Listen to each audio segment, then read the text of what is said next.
Good evening, YouTube. Hardball Crazy. Come back to the video.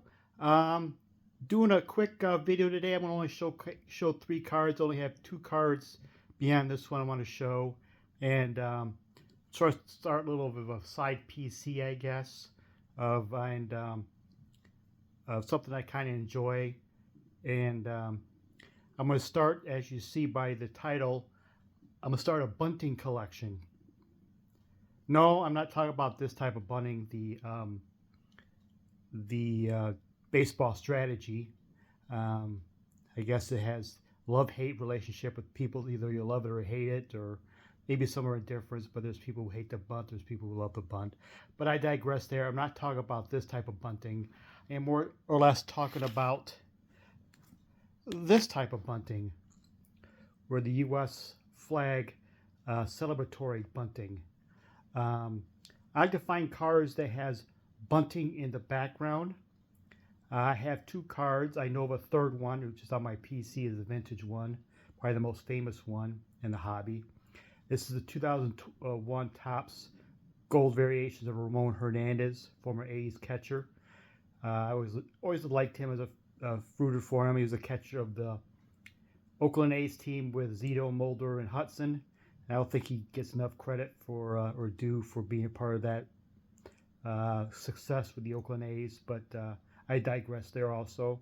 But I have this card on my bunting collection, and I also have this 97 Pinnacle Manny Ramirez Clout subset, but this is the museum collection there, which is a really awesome looking card. Look at the defects on that.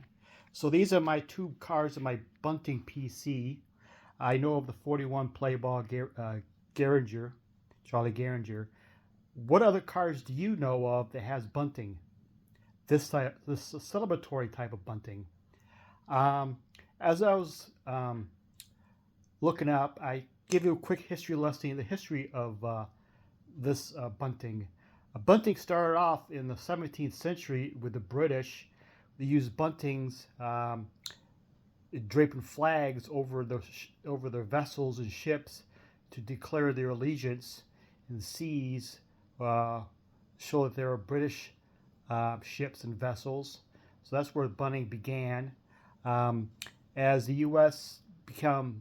started to become colonies in the U.S., bunting became a thing where we're showing allegiance what colony you belonged to, but there wasn't a U.S. Company who made bunting, so they imported a lot from British, but kind of British was kind of like, this is kind of a counter of what we want to do. So soon after the U.S. became the United States, the American Bunting Company started making bunting in the U.S.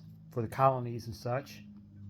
Come Civil War time, they used bunting between the North and South to show the allegiance of what side you're on.